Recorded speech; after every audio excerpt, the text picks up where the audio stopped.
Hello there everybody, welcome back to Tales from the 20 side. It's Dom here, and I just wanted to have a quick chat with you all before we get into the episode properly. As regular listeners and RPG players will be aware, the stories we tell in our games can sometimes drift into territory that makes us uncomfortable.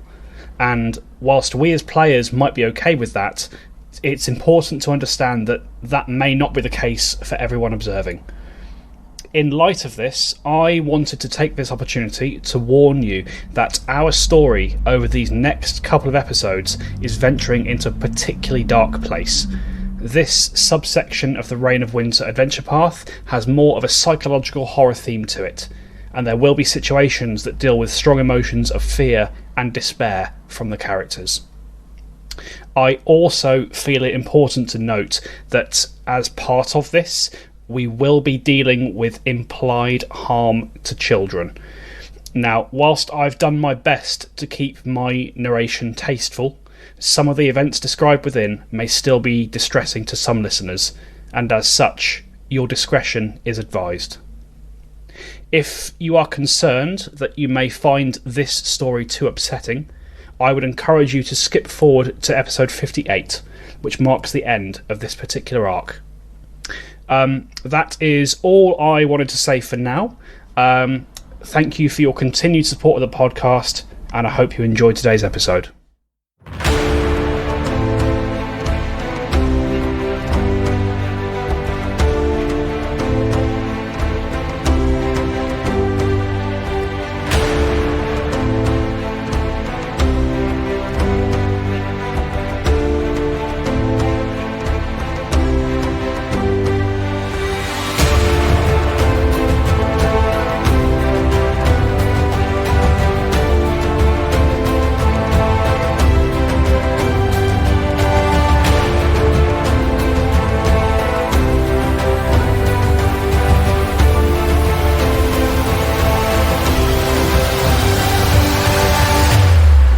Through my notes, I have a notebook, and I've written blood lash bush coronavirus plant, and that made me chuckle.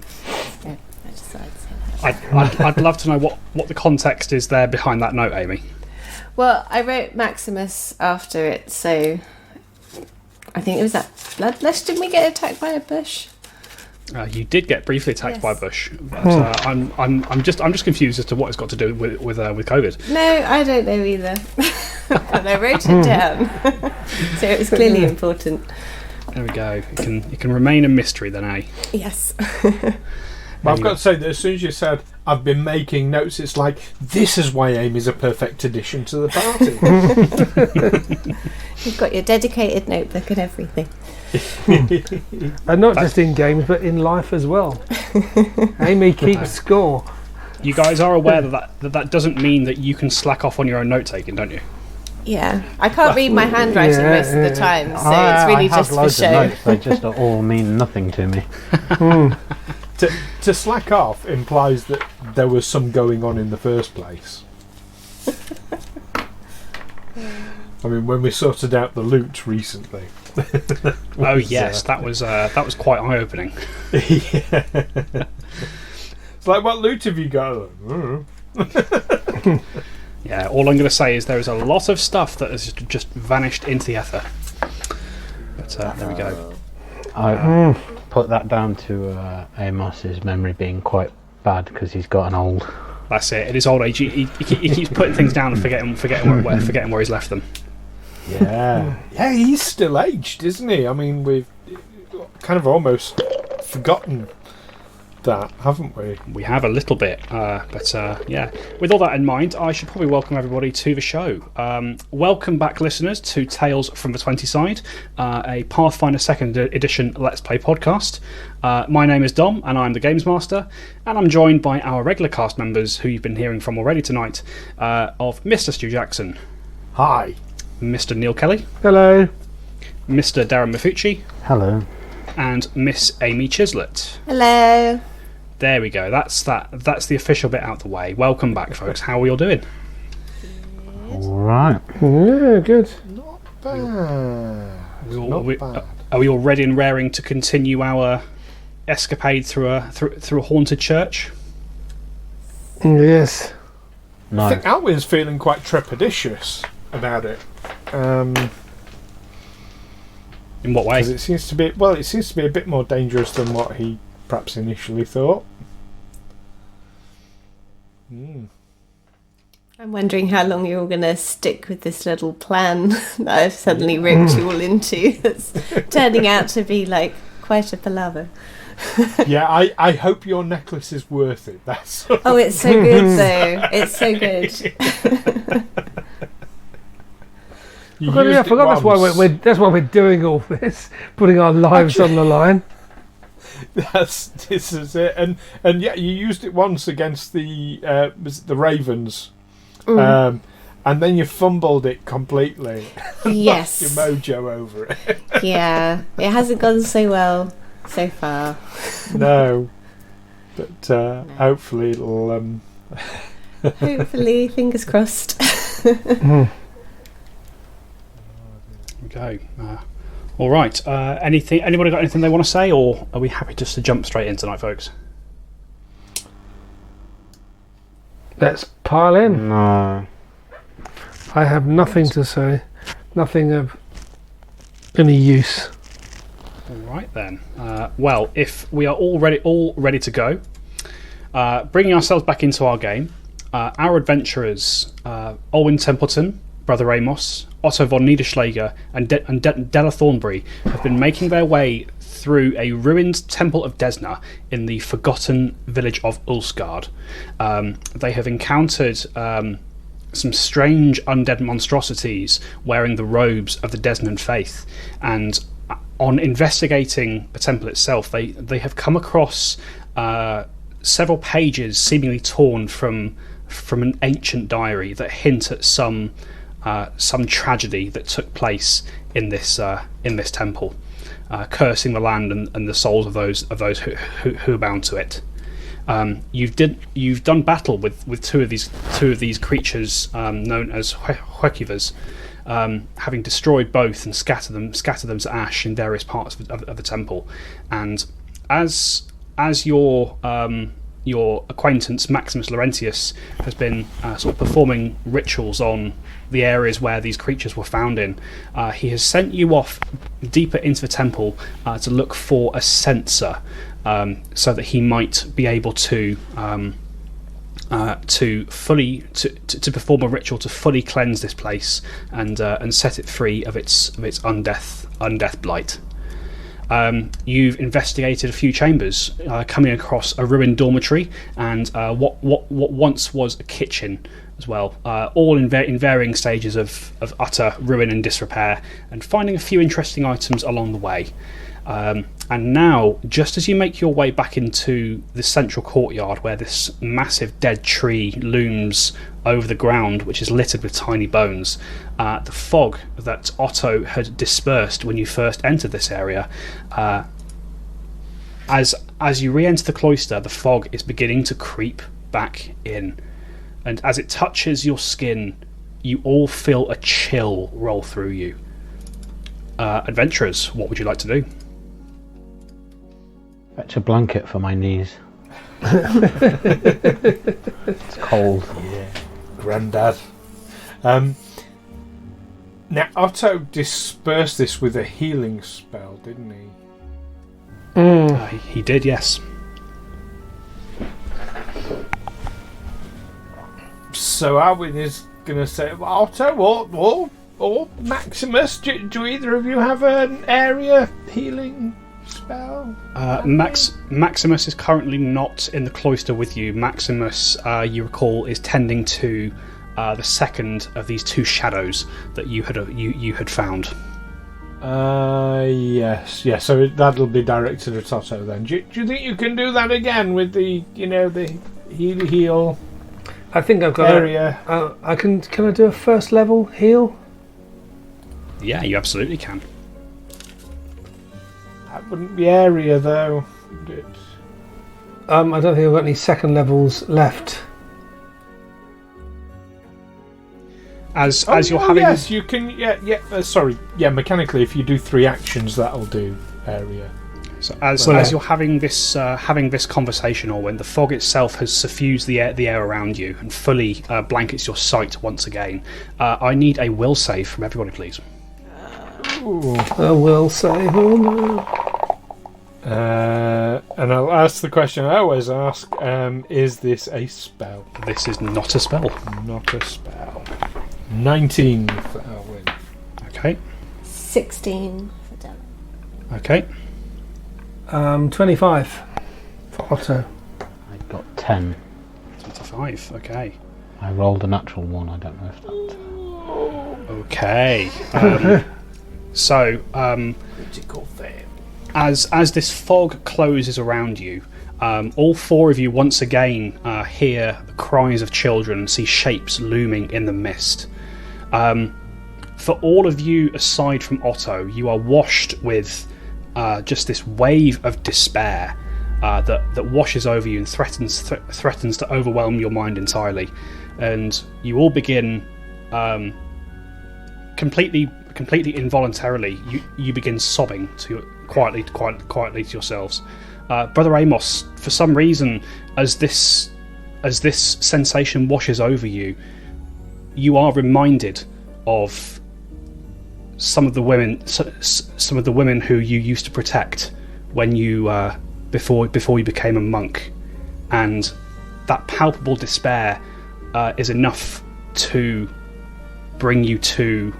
It's enough to almost physically slow you down as you start moving through the mist.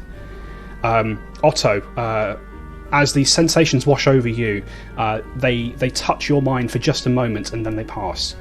Otto, you succeeded on that save. You suffer no effect. Thank you. Well, I think I will cast that healing spell. It's unsurprising that an effect that plays on empathy and sympathy from a character kind of didn't have an effect on Otto.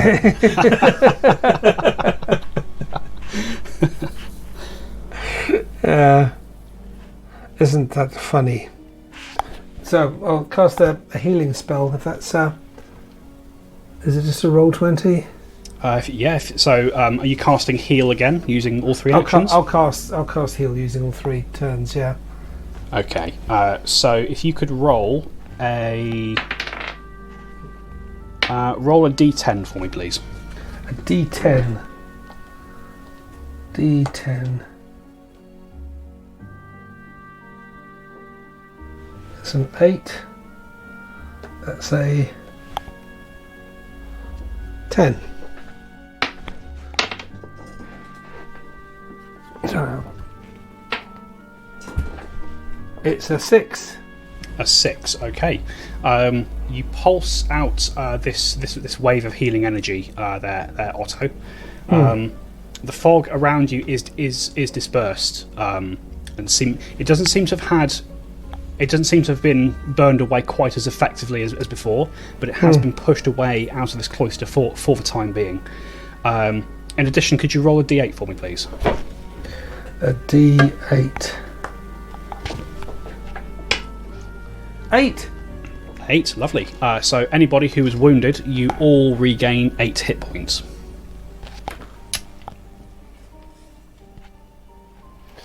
I have been of some use today. So once again, the fog has now dispersed. You find yourselves still in this courtyard, and as this fog melts away, that sense of despair that was lingering in your minds, after a second or two, that clears, and you find yourselves, you find your minds free once again.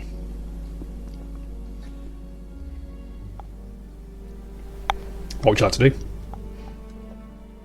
I don't want to stay in here. I think this is a good idea for us to leave. Let's investigate this other room to the west, but the south of the one we just looked in. Yes. So making your way south from the ruined kitchen, you pass the door to the ruined dormitory on your right, and you move into the next chamber along, which seems once to have been perhaps part dining room, part storage area. You see there are a number of now collapsed and rotten tables, sort of lining the centre of the room, and at the far end of the room, kind of where the wall has crumbled away, revealing the outside world once again. You can see there are a number of boxes of various shapes and sizes. And Olwyn, as you step into the room, you notice just nestled under one of the planks of one of these collapsed tables, you can see quite clearly a brittle and yellowed sheet of parchment. Oh, I'll go and pick that up because we're collecting those, aren't we? They're like Pokemon sheets. We've got to catch them all. All right. Could you roll a D2 for me, please, Stu?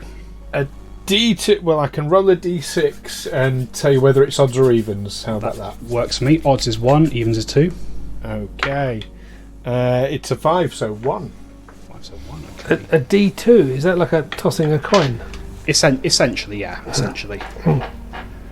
It says, Ulsgaard Diary Entry number 2. 6th of Desna, 3,413. More Confederacy soldiers passed by today, their faces grim and their eyes hard. We begged for some of them to stay and protect us, but apparently the threat to the north is severe enough to warrant their full attention. None stayed behind. The elders of Ulsgaard have come up with a plan. They will leave the town and head south in search of sanctuary. All of their children will be left in the care of myself and Pastor Morrigan, and they will send word to us when they have found a place to move them to. Desna bless their paths and see all to safe harbour. Right. Okay. Yes. Well, so thinking of this in some sort of order, then looking at the dates, we can sort of work out an idea of what's happened here, can't we? So the children came here for protection. Pastor Morrigan seems to have been not very good with the children. Yes. Yes, they talk about the stars being hidden. That's a bit weird. Yes. So, with that thought, Orwin, you can make a religion roll for me. Okay. There we go. 18. 18, okay. As you recall this passage about the stars being hidden, you think to yourself, Desna is known as the goddess of many things. She is the goddess of dreams, she is the goddess of travel, and she is also the goddess of the stars and the night sky. With that religion roll, Orwin, you get the sense that the stars being hidden could be seen as a very ill omen to someone of her faith. I'll share that with everyone else and say I'm wondering if Desna sort of turned her back on this temple and those within it. Maybe if this past Morrigan committed some sort of an anathema or something like that. I'm not sure, but one thing's for certain. Something bad happened here. It's still happening. It's still Yes. something bad happening here. But right in the middle of it.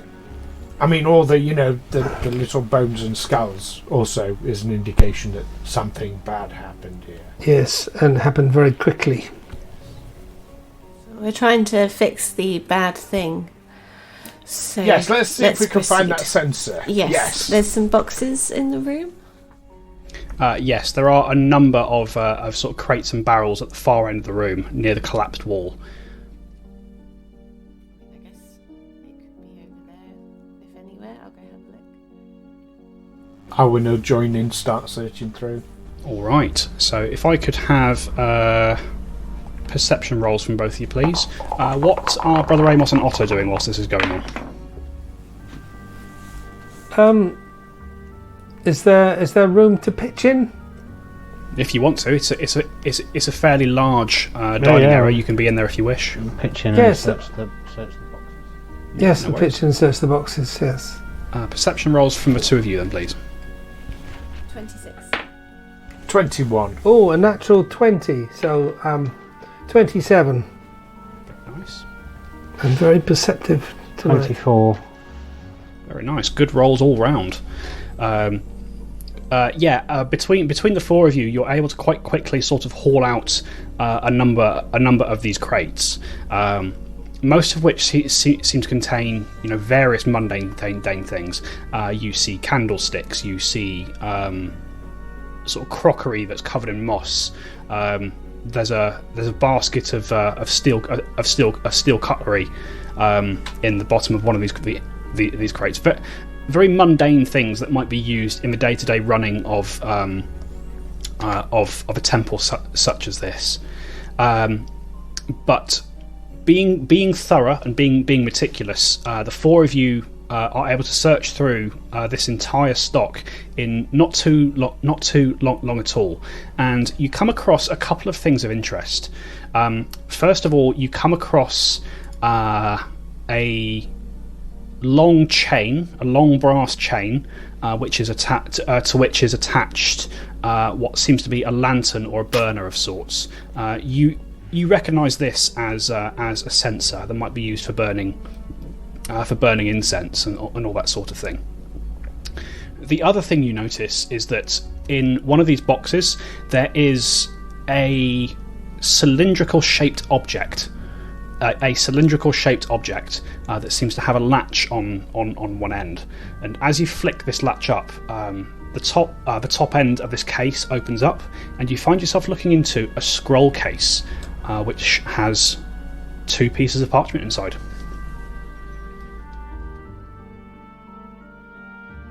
Well, once the censor's been found, because presumably with his religious background, Alwyn would recognise it as a censer. Yes. Yes. Alwyn will hurriedly get that over to Maximus. Okay. So it's Otto who discovers this scroll case with his amazing perception roll there. Shall I take the parchment out of the tube, or shall I just leave it for now? Let's hear what it says.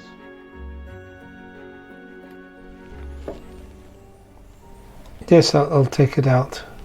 Right. So Otto, you draw both of these pieces of parchment out of a scroll case. One does indeed appear to be one you recognise immediately as a magic scroll. You see the arcane words sort of written into it in vague, quite holy sounding language, and you ascertain that this is a scroll of bless. And this And looks like a scroll of bless, judging by the arcane religious language on it. And as you kind of look over that first piece of parchment, you shuffle the papers to look at what's beneath it, and beneath it you find another segment of this journal that you've been acquiring. 21st Desna's 3413. We see no more soldiers heading north, and none that have passed have returned. This war, if it can even be called that, is over, and they are coming. We hear their drums in the distance, growing louder with every hour. I fear that it will be upon us by sundown. Perhaps Morrigan was right. If the Confederacy can no longer protect us, and Desna will not offer me salvation, my only option is to strike a deal with those who assail us. Perhaps I, at least, can be spared. Seems a reasonable course of action to me. I think that's what I would have done too. Drums in the dark. Drums in the deep. So he sacrificed all those children. Just like Otto would have done. We've just heard that. Well, not. I wouldn't have done it lightly. You'd have thought about it first. Yes.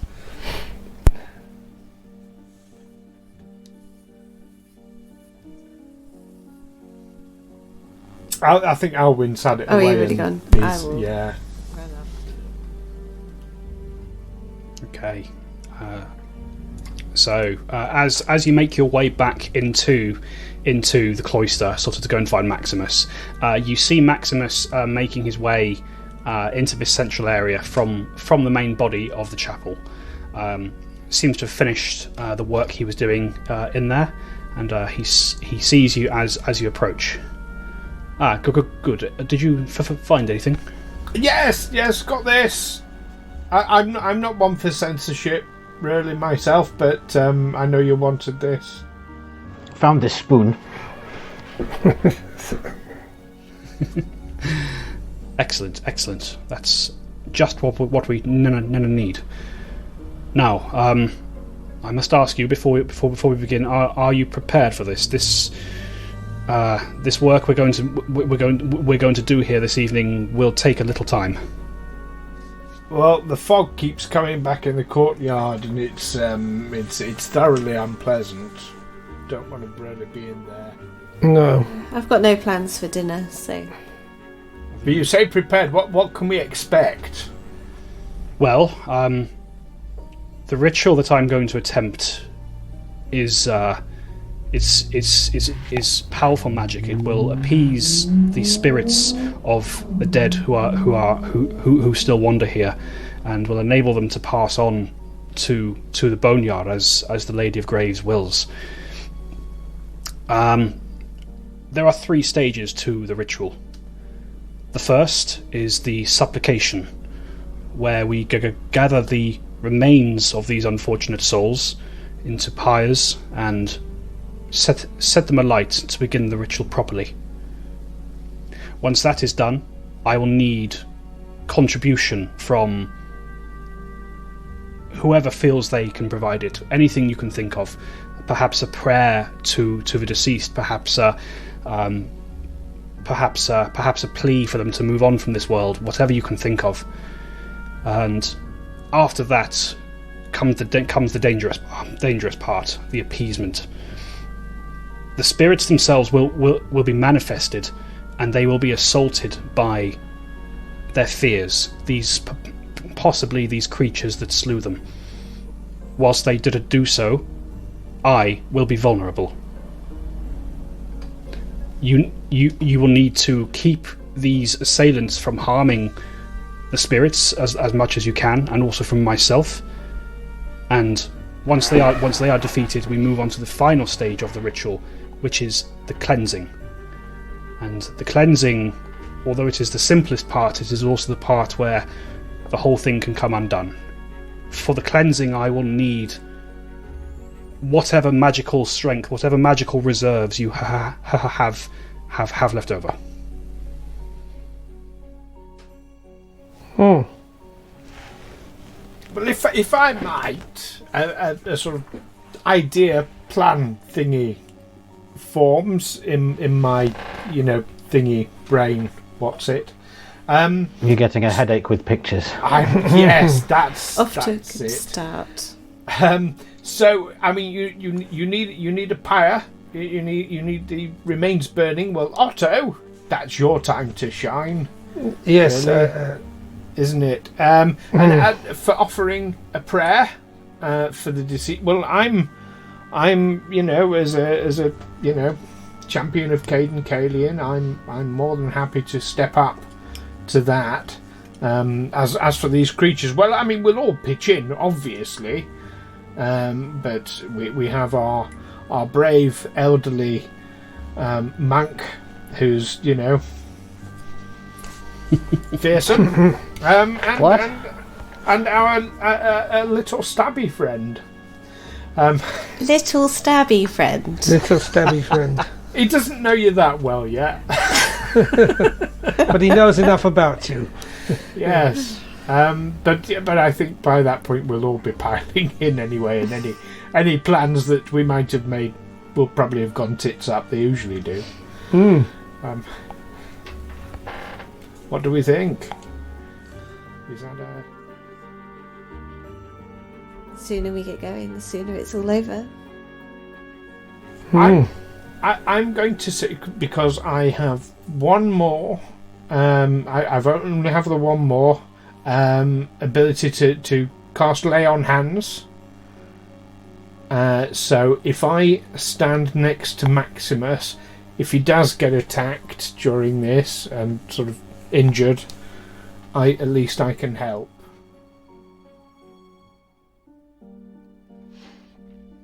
All right, that's good to hear. There is one last thing that I will need one of you to do as I perform this ritual. One of you needs to take the censer and move it around the room. I'll do that. All right. There is whilst and he sort of goes through and starts showing you, Brother Amos, exactly what it is he needs you to do. Essentially, what Maximus wants you to do is to basically walk around the cloister with this censer sort of kind of moving constantly. So it's going to take up one of your hands.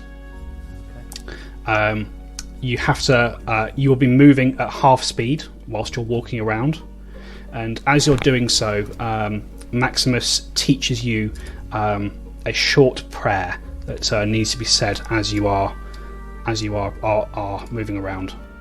Wary ear and watchful eye, we guide the lost through this dark night. Soft our singing, slow our tread. The chants we raise are for the dead. In this darkness, Okay. And Maximus explains that needs to be kind of repeated often throughout the process of this ritual, which, as he's mentioned, will take some time to do. Where he said some time, can he be a little more specific? I mean, an hour is some time, 10 hours is some time. This will take approximately 4 hours. 4 hours? Gosh. I thought he was going to say 4 days, so I'm relieved. I was thinking maybe 4 minutes, but okay. This is not a fast process. You cannot rush this. No, these are the spirits of the dead we're dealing with. Yes, no, fair enough. Just and it's about managing expectations. That's all. Yes, and these spirits have all the time in the world, all the time in the underworld. Indeed. Come, help me start gathering these remains into piles. Three piles should suffice. There's quite a lot of them. Stella's going to get stuck in. Yeah, Alwyn will as well. I'll start heaping them up. Do bones burn? They will once I've prepared them. Ah. Okay, so you all begin moving around the cloister, gathering sort of armfuls of these tiny bones and positioning them in 3 places around the around the cloister. Maximus, you see, he sets he climbs up onto this dead-looking tree, breaks off a few of the more dead branches, and lays them on the ground in front of the tree, in a vague approximation of the shape of Pharasma's holy symbol. And then, as he does so, he takes his own symbol from around his neck and lays it over this this small wooden effigy, as it were. And at about this time, you have finished gathering the bones into 3 piles, and he walks around all 3 of them, sprinkling sprinkling what looks to be an oil or some sort onto each of these three pyres, and these three pyres in turn. And just as he's finished doing this, the fog around the room begins to creep back in. And Brother Amos, you notice now that you hold this sensor, the fog itself seems to be dispersed around you. The area within 5 feet of Brother Amos does not suffer any of the effects of this fog.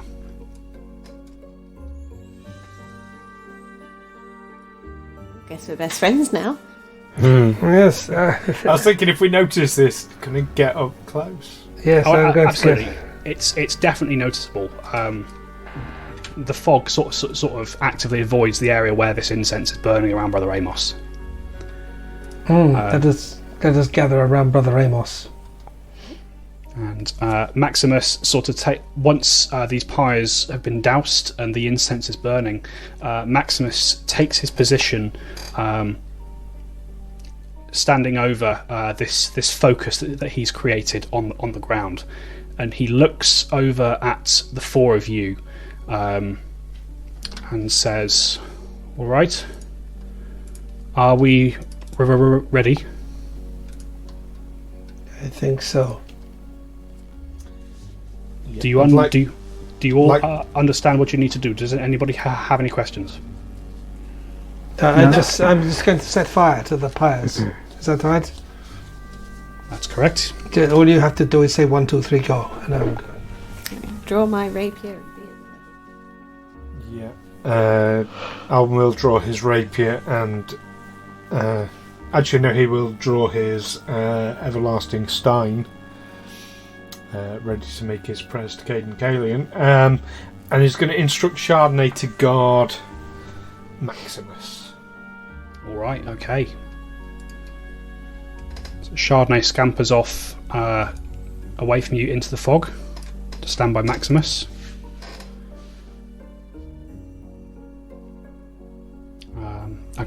So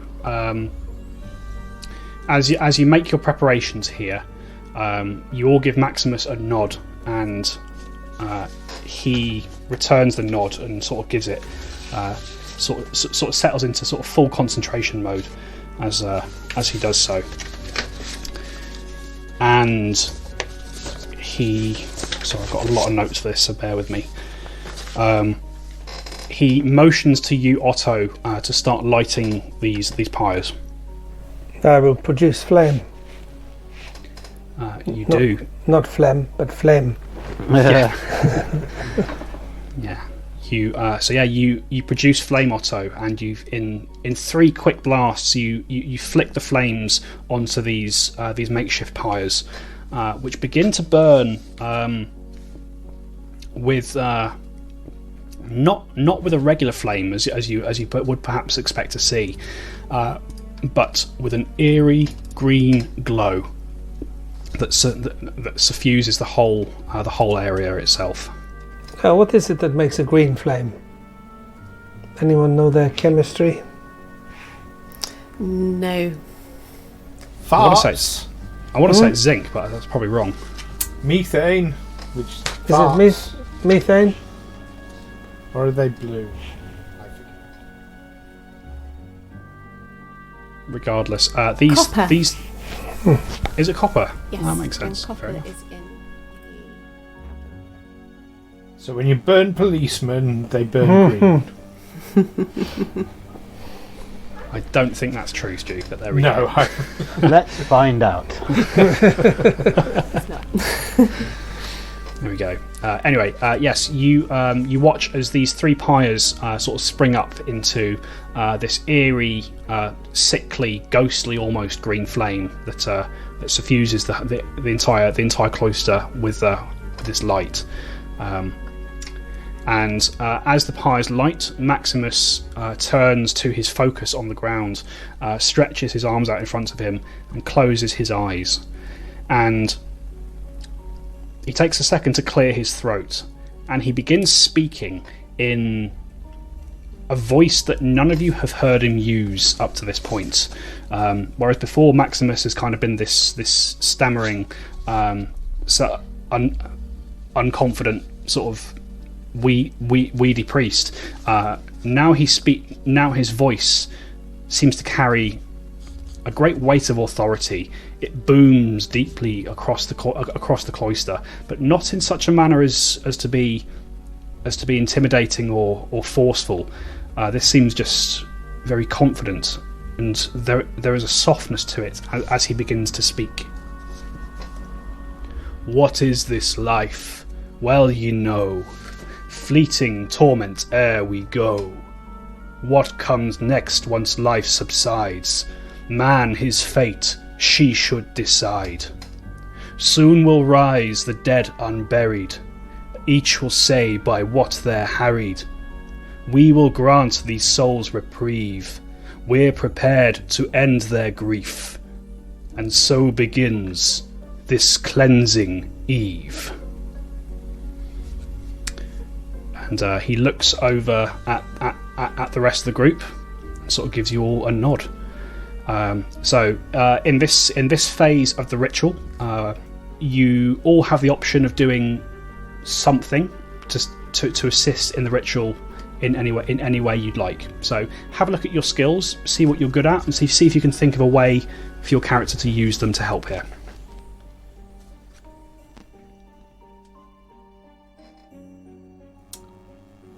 Being trained in religion seems like the obvious thing for Alwyn. Ramos is trained in occultism, but I don't really know what I could do other than walking around, repeating the prayer, and swinging the centre about. Yeah, if you wanted to do that, I'd allow you to make an occultism roll, Darren.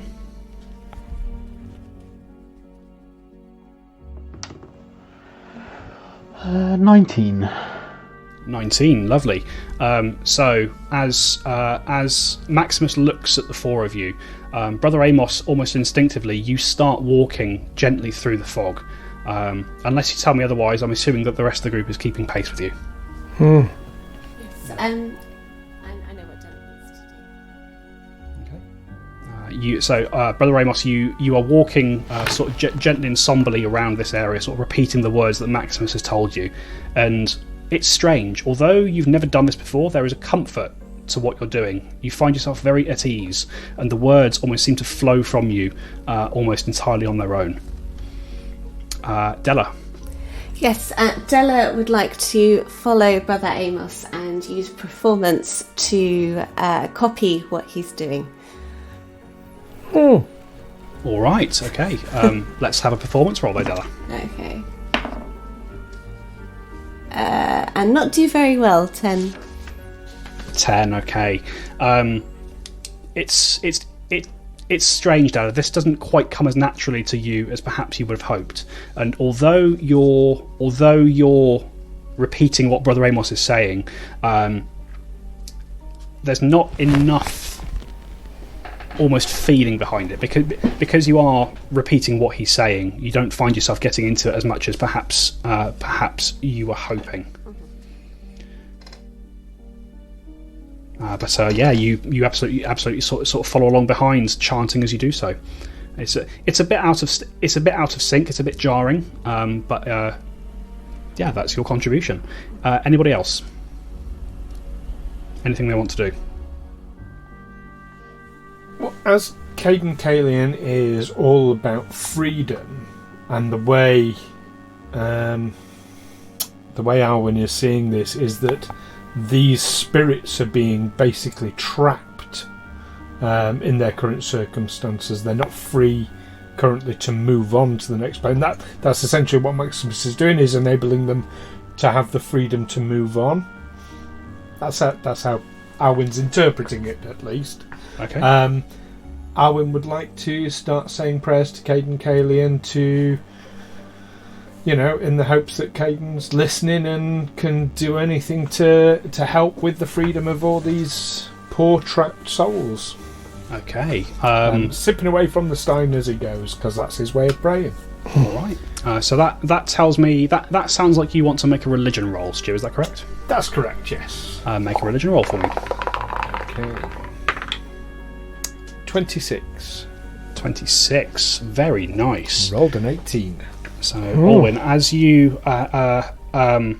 as you begin trailing forward, sort of following Brother Amos and following Della, you begin to weave into Brother Amos's intonations prayers of your own, and you seem to find almost the perfect beats to marry into each other.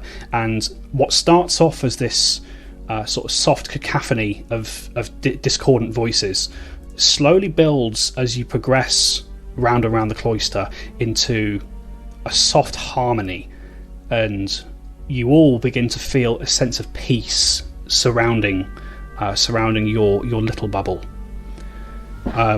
Otto, whilst all this is happening, is there anything you wish to do to assist in this ritual? I don't know what I can do, really. If you don't feel there's anything you can contribute, you don't have to. No, I know what you could do. Yes, I know, but I'm going to wait until we're knee-deep at least in water before I do that.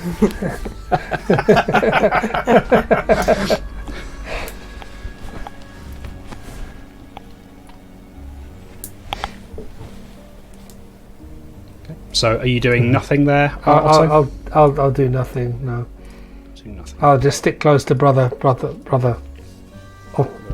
Amos. Okay, no worries. As you complete the first hour of this ritual, with the four of you pacing around the cloister, intoning in various ways, stopping here and there to take a breather. You progress further around this cloister, and at the end of the first hour, Maximus, who has been chanting away this whole time, you see he opens his eyes and he looks over to all of you, and he says, "Very good. We are everything is going as it should. I am about ready to move into the more dangerous part of the ritual. Are you prepared?"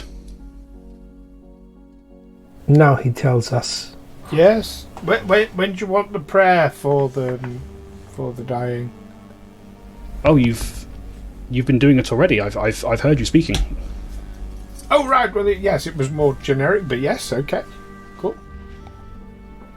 Yes, so once we get into this, I will not be able to assist you against these spirits as much. I most of my attention has to be on the river ritual.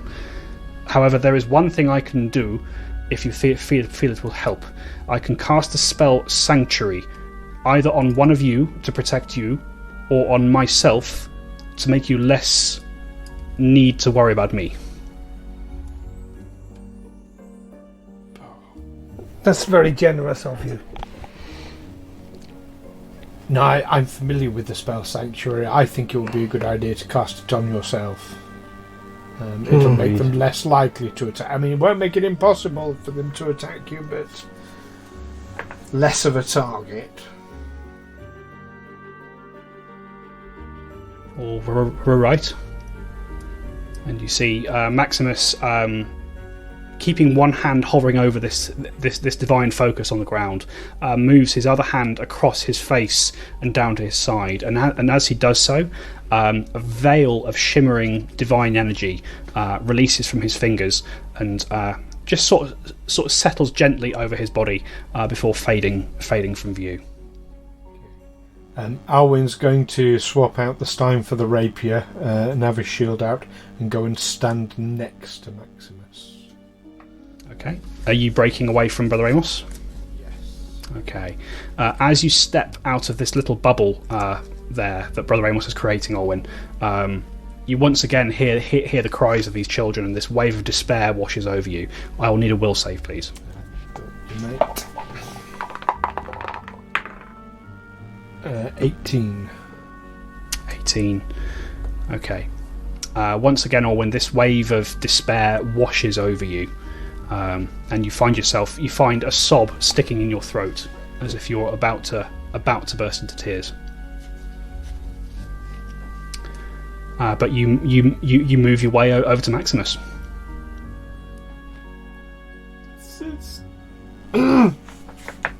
I'm here. So as you approach Maximus, Maximus once again he closes his eyes, and this booming voice once again begins to wash out from him. Ye who wander on the gale, ever caught in this world's thrall, see this sign, gentle pale. Ye we summon, ye we call. And the rest of you watch as around the southernmost pyre, you see appearing around it is a ring of ghostly children dressed in rags and with various terrified looks on their faces. And as they appear, you also see appearing in the south of the cloister, you see 6 small spectral shapes that vaguely resemble goblins, which start rushing towards the children. Let's all roll initiative, please.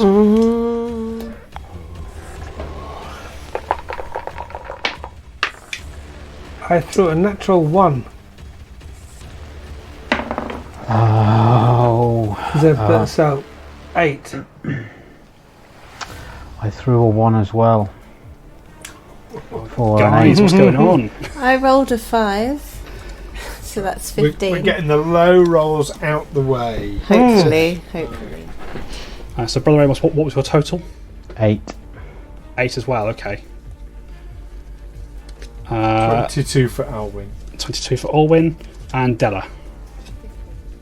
15 for Della, okay. So acting first, as these creatures appear in front of you, is going to be Olwyn. Olwyn, at the start of your turn, this sob heaves over you once again, and I need you to give me a will save, please. Okay. Oh, that's not so good. 12. 12, okay. As this wave washes over you once again, Olwyn, the sob fully breaks free from your throat, and you are slowed 1 for this turn as you spend your first action just contemplating this utter despair that is washing over you. Oh God.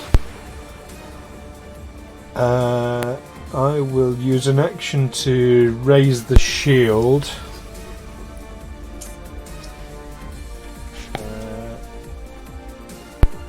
And the other action to instruct Chardonnay to attack these goblin type creatures. Alright, okay. You're commanding Chardonnay to attack 1. Yes. Now, with all our comrades over on one side of the room, Owen is going to instruct Chardonnay to start attacking the ones on the same side of the room as Alwyn. Okay, so moving to kind of the southwest of the chamber. Yes. Southeast, sorry, not southwest. Yes. So, with a jaw strike, 20, dirty 20. Dirty 20, that will hit there, Olwyn. Okay, this is 4. Do I get a straight? Yes, I do. Oh, max damage, 10 points. 10 points. Wow, okay. Question for you, Stu. Are Chardonnay's attacks considered magical? I don't know is the honest answer to this. Because obviously Steed Ally is the feat, so Chardonnay is a gift from Caden Kalian. But other than that, as far as I'm aware, Chardonnay is a fairly normal wolf. It's a standard wolf, okay. just magically generated, as it were. Yes, yeah. I tell you what. For now, I'm going to rule that Chardonnay's attacks are magical. Because I think that kind of makes sense. Because although Chardonnay is still a bit magical and supernatural in nature, being a gift from Caden Caden. Certainly divine. So yeah, and so the damage there, Stu, was what? Sorry, 10 points of damage. 10 points of damage, and you watch as Chardonnay lunges for this first goblin that appears, and almost passes straight through it. But there is a yelp as the goblin is dispersed into mist. Ha! Good boy. Okay, that's the end of Chardonnay's of your turn, though. So we're round to Maximus, who just continues maintaining his focus on the ritual. End of his turn. It's hello. No, carry on. Sorry, Dom. Carry on. That's right. End of his turn. We are round to Della. All right.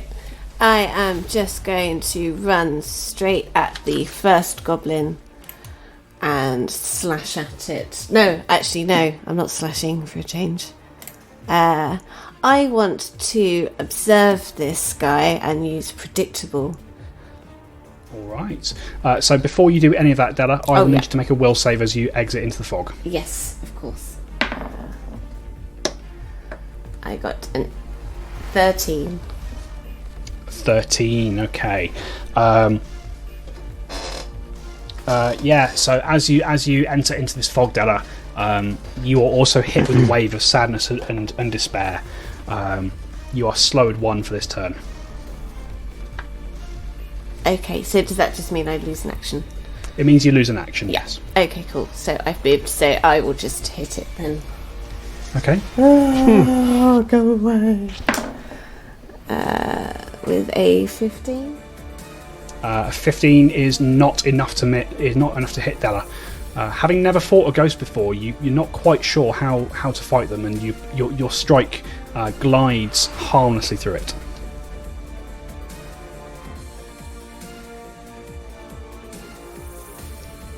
Okay. Is that the end of your turn? Yeah, I think I've done all my things. All right. It is the turn of these goblins. You will see that 4 of them go rushing towards this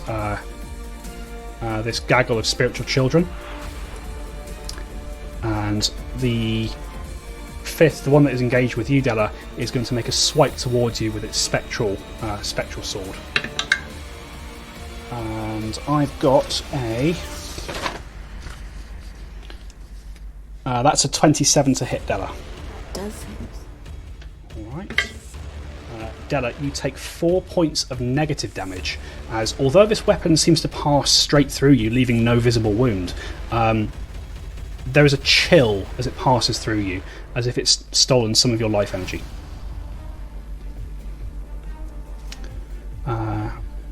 The others are all going to make swipes towards the children.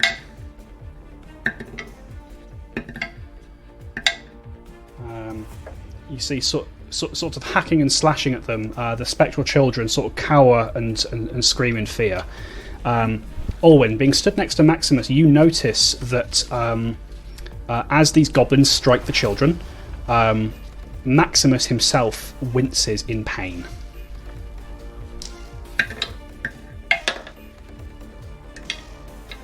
Okay, he seems to take a little bit of damage from that strike. But that's going to end the goblin's turn. It is round 2. Brother Amos with the censer.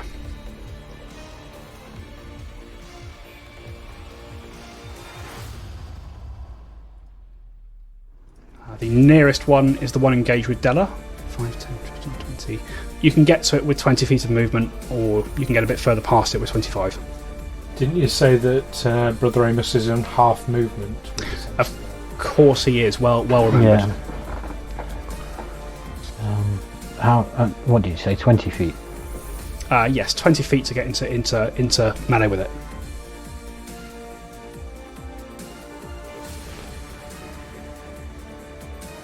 Yeah, I'll I'll move up to the one that...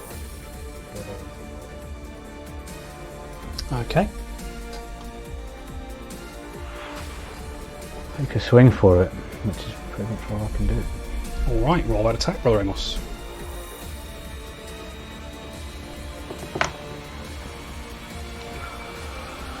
$18.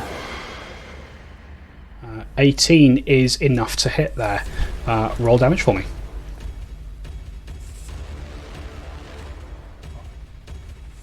5 points of damage. And your fists, I know for definite, are magical. Which is nice. So yeah, you punch this ghost square in the face, Brother Amos. What was the damage roll again? 5. 5, okay. So it does seem to resist kind of the worst of that blow, kind of being spectral and incorporeal, but you definitely make contact with something, Brother Amos, and it reacts in pain to you. Okay, end of your turn, Brother Amos. It is Otto. Well, of course, I ran with Brother Amos to stay within the magic circle. If you want to use your first action to move, I will say you can do that, and not have to make a save. Thank you. Yes, I stayed with him. I think I will see what works on these things.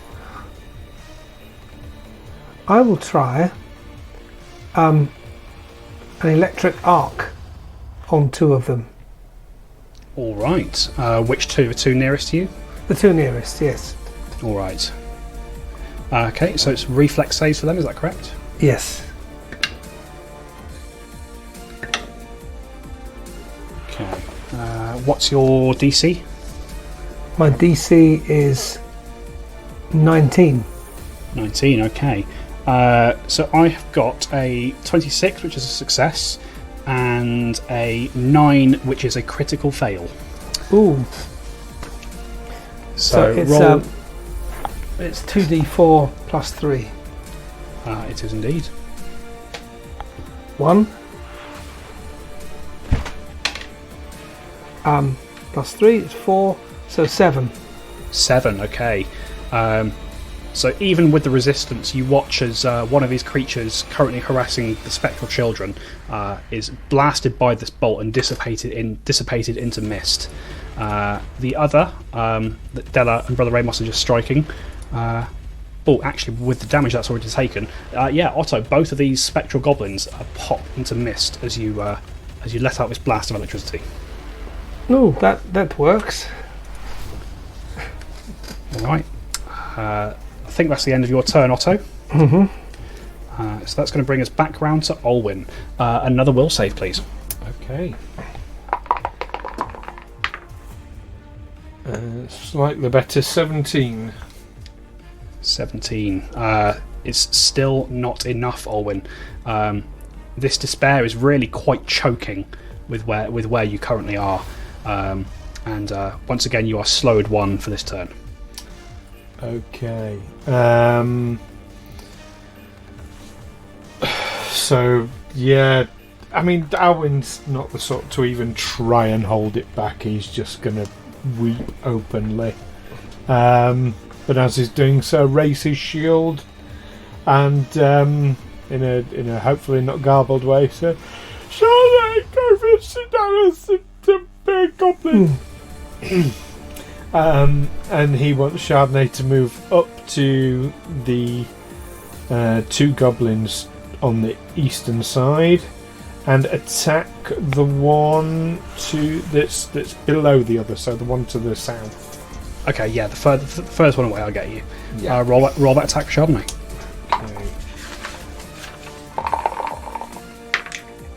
Oh, rolled a 19, so 27. 27. A hair off a critical there, but a good hit nonetheless for Chardonnay. Oh, that means I've got to actually roll a 20 to get a crit.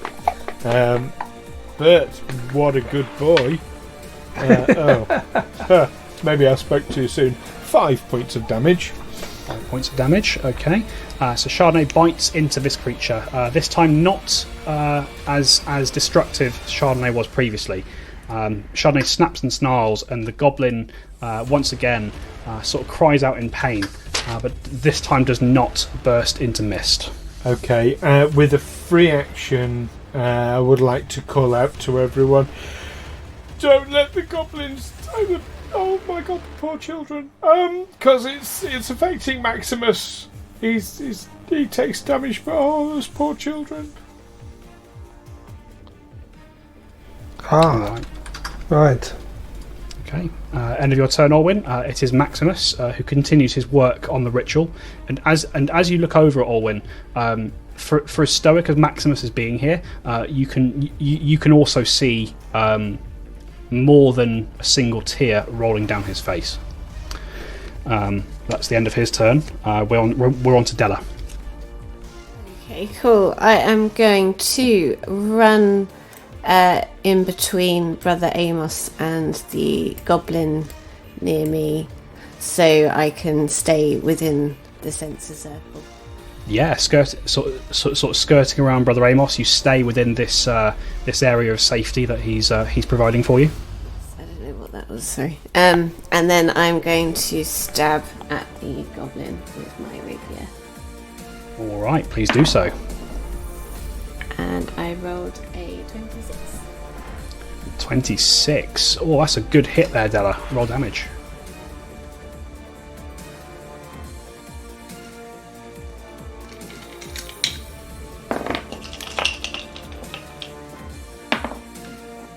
Five. 5, very nice. Once again, this creature, you do strike the ghost this time, but it doesn't seem to take as much damage as you would have hoped from that strike, being incorporeal in nature. Clearly not enough, so I'm going to go back in with another swing. Okay. And roll 28 minus 5. 20. That's still a hit. Yeah. If you're interested, that would have been a crit if not for the multiple tap penalty. Oh, really? Oh, that's a shame. And I do 1 point of damage, which I probably don't actually do. Yeah, this time the creature completely resists your blade strike. And you sort of cut into an area of nothingness. This is not my place. Right. All right. End of your turn, Della. It is the goblins, and now you see that they've got more things to deal with. They're going to make strikes towards Della. 14 is going to miss. Strike towards Chardonnay for 23. 23 is going to hit. Sorry, not 23, 21.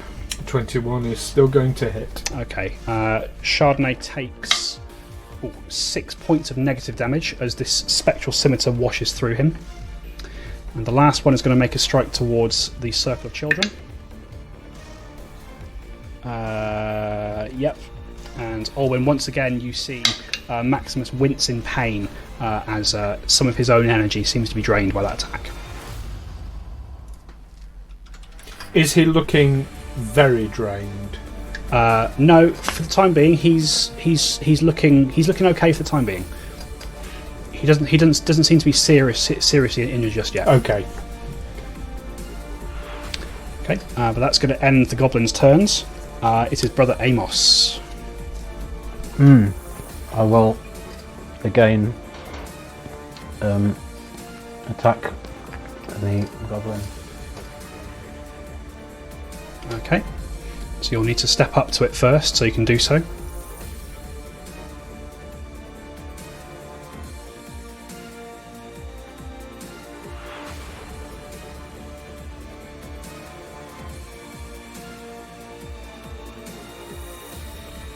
One.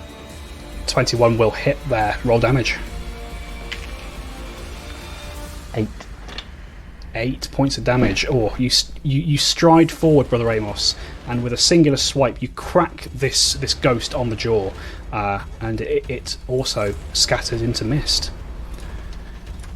You have one action left, Brother Amos.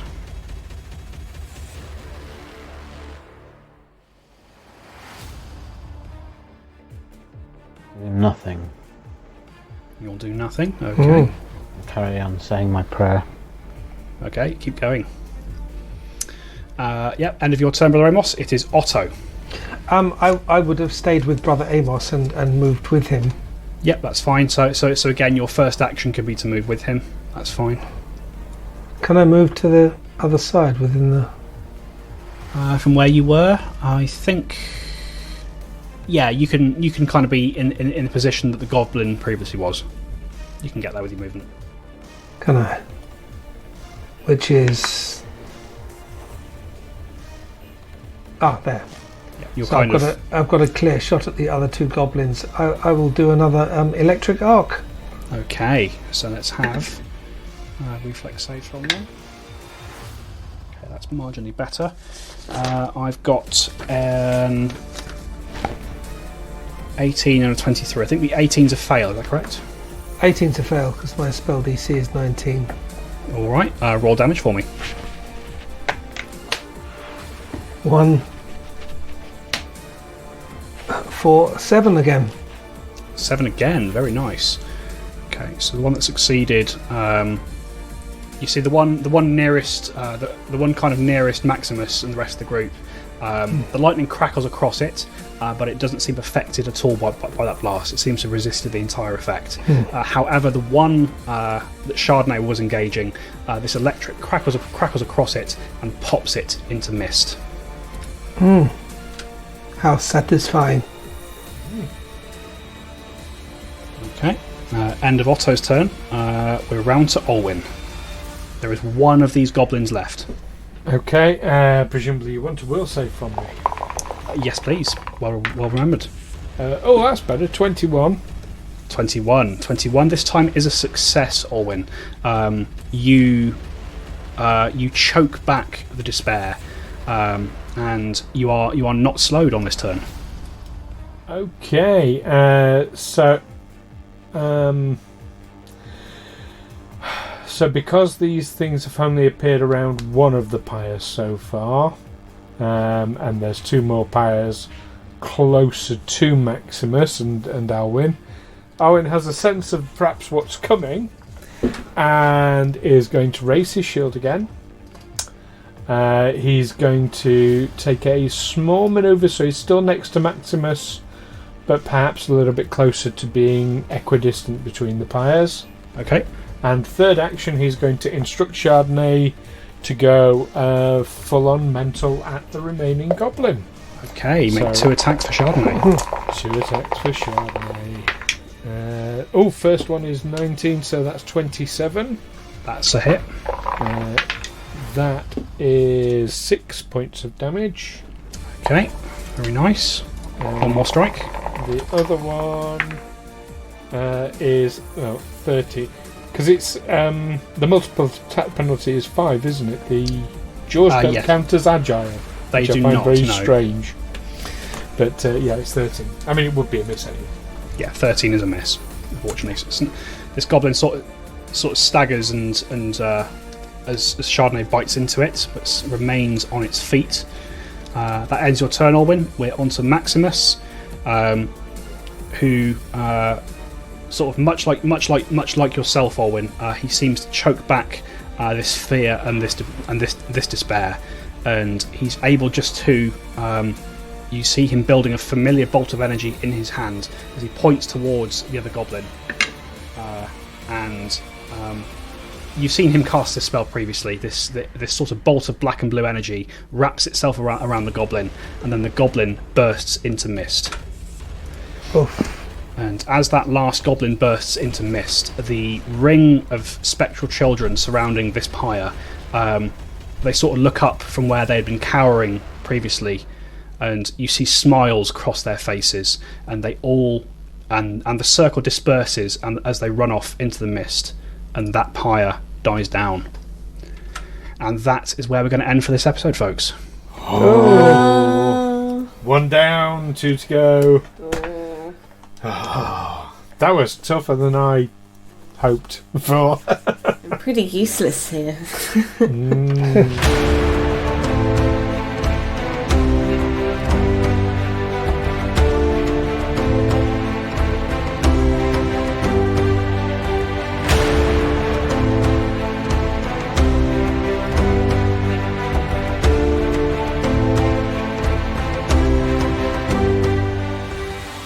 Tales from the 20 Side is a Feagle Films production in association with Juicy Fools.